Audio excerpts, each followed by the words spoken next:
Simon Tenate is the seventh person to have contracted COVID-19 in Ghana. He works with a diplomatic mission and left Ghana for Paris, France on February 29.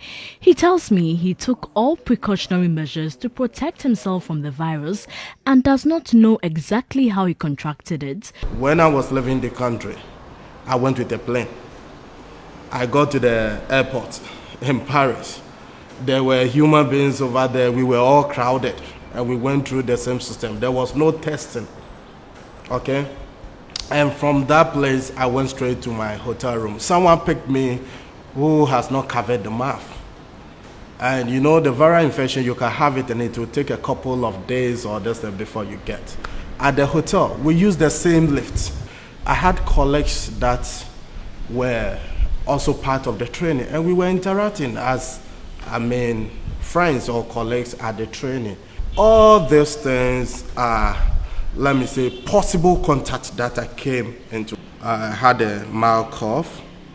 I felt some pain around my throat. I felt a little bit weak, some mild headache. When Simon returned to Ghana, he decided to voluntarily go for testing at the Greater Accra Regional Hospital. It was there that I got to know that I have tested positive.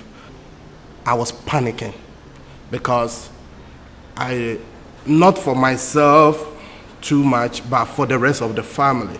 I felt like I have put my family, my immediate family, into danger. Immediately, I asked my family to move into mandatory quarantine in the room. My wife was at the hospital with my newborn baby. I'm thinking of her because she was also having some few medical issues. Got to a point, my wife has to put pressure on me to tell her that I'm positive because I felt that telling her immediately would have created a crisis for me and the family. Days spent in isolation at the hospital were the most difficult for him. He lost his colleague also battling COVID-19. At the point, I couldn't breathe at all. I couldn't, and I have to call the nurses and then they have to take me through a process. At the point, they even wanted to put oxygen on me. But luckily, I was able to recover quickly from the situation and I came back to my normal. It happened almost about 2 times at the hospital. Can you imagine trying to breathe and then you are not getting oxygen? And your pulse is very high. My dear, it's not a good thing. At that point, I started praying to God and saying that, God, please help me out of this situation. I know you are the only one who can do so. And don't put me into shame. So my strength at that point was in the Lord. He spoke about his road to recovery. Initially, I was only taking vitamins.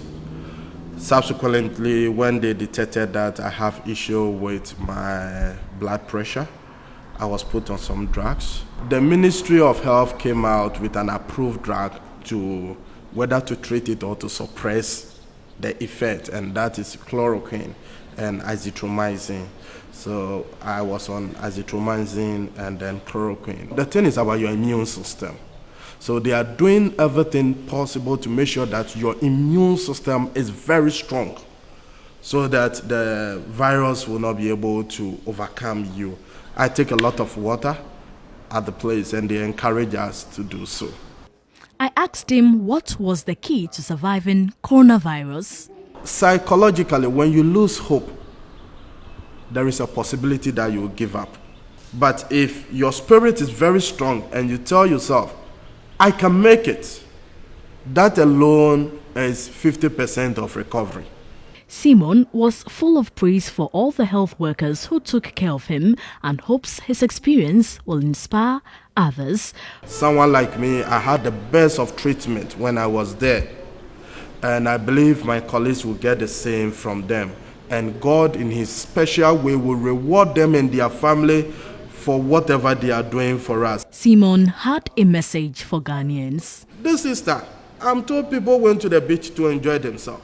The question is, does it make sense? No. Because if you are disciplined, the best thing you can do is to stay inside your house. Porshigabo, TV3 News, Accra.